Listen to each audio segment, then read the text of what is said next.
I remember back in the day, like I always watched Talk Soup and then The Soup and Passion's got a lot of play on those shows.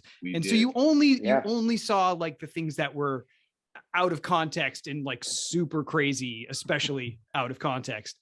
Even putting them in context, they were crazy. A little crazy. Yeah. But I mean, you guys like, I worked with Lindsay recently because she came onto our show to step in for someone. And like, I mean, it just seemed like a great, and we know Galen very well, and just seems like it was a great group.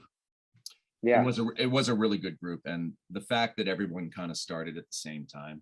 There was no hierarchy. There was really no king or queen. There was no nobles.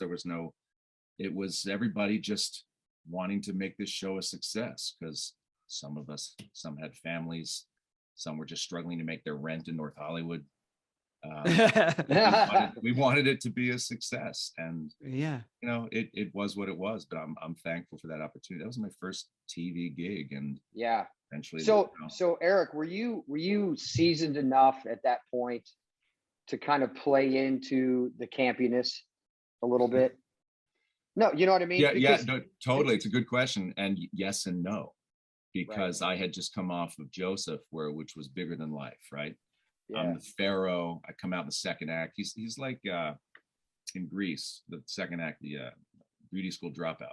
Yeah, the teen angel or whatever. The production's huge, and the sound is huge, right? And so I'm playing to Rosie Z, every night. Mm-hmm.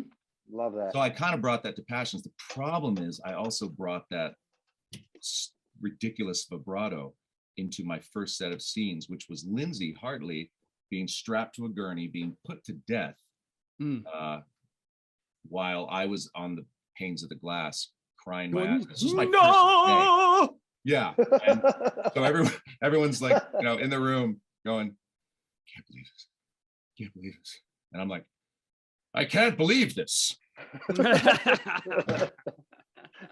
Let's take five. So director came down. I think it was Karen. She came down. She's like, listen, you're doing a great job, but you really have to tone it down like 64 notches.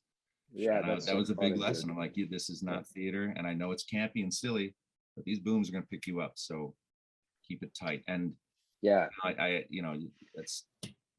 that's an art form in itself, trying to take this crazy ass dialogue that we get and somehow finding a way to make it. I know, it's crazy, right? I know, yeah. It's doing it your whole life, and totally. I think that's why we get the big nickels, There you go.